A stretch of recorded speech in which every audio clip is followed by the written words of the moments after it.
Nasasampahan na ng kasong administratibo sina dating DPWH Secretary Manuel Bonoan at iba pang dawit sa mga ghost flood control project sa Plaridel, Bulacan. Rekomendasyon niya ng Independent Commission for Infrastructure sa Ombudsman. At nakatutok si Joseph Morong.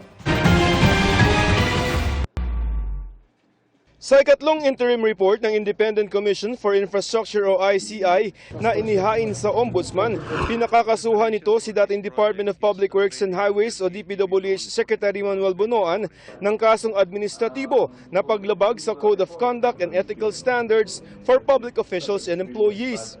Gayon din sina dating DPWH Undersecretaries Roberto Bernardo at Maria Catalina Cabral, mga dating District Engineer Henry Alcantara, Assistant Engineer Bryce Hernandez, Construction Chief JP Mendoza at 5 pang engineer ng Bulacan District Engineering Office. Kaugnay ito ng 72.3 million pisong ghost flood control project sa Bagong Silang, Plaridel, Bulacan. Ayon kay ICI Chairman Justice Andres Reyes Jr. nakinabang ang mga senior na opisyal ng DPWH sa mga flood control project. We'll be submitting our interim report and recommendation to the Office of the Ombudsman on the alleged involvement of several DPWH officials and employees in obtaining bribes of unwarranted monetary benefits from flood control projects. Tungkol kay Bonoan, sabi ng ICI, may supervision at control siya bilang kalihim. Pero tinalikuran ni Bonoan ang tiwala ng publiko, kaya naisakatuparan daw ang anomalya ng mga senior officials ng DPWH. Nabigo raw si Bonoan na maging maingat, kaya nagresulta raw ito sa anomalya. Dagdag pa ng ICI, harap-harapan daw na nangyari ang pagnanakaw ng pondo ng bayan. At kung hindi pa raw sa State of the Nation address ng Pangulo ay magpapatuloy pa sana ang pangungulimbat.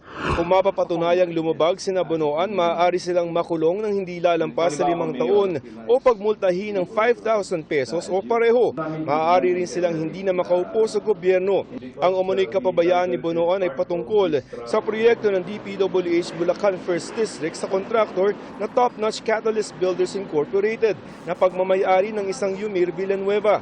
Para dapat ito sa isang riverbank protection structure sa Bagong Silang, Plaridel, Bulacan na nagkakahalaga ng 72.3 million pesos. Pero sa investigasyon ng Commission on Audit o COA ay hindi naitayo sa sinabing lokasyon ng nasabing proyekto.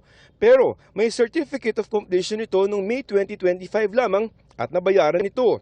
Kaya bukod sa kasong administratibo, pinakakasuhan din ng kasong kriminal na graft, malversation of public funds, falsification of public documents, at paglabag sa Government Procurement Act at Presidential Decree No. 1759, sina Alcantara, Hernandez, ang owner ng Top Notch sa Villanueva, at iba pang taga DPWH Bulacan District.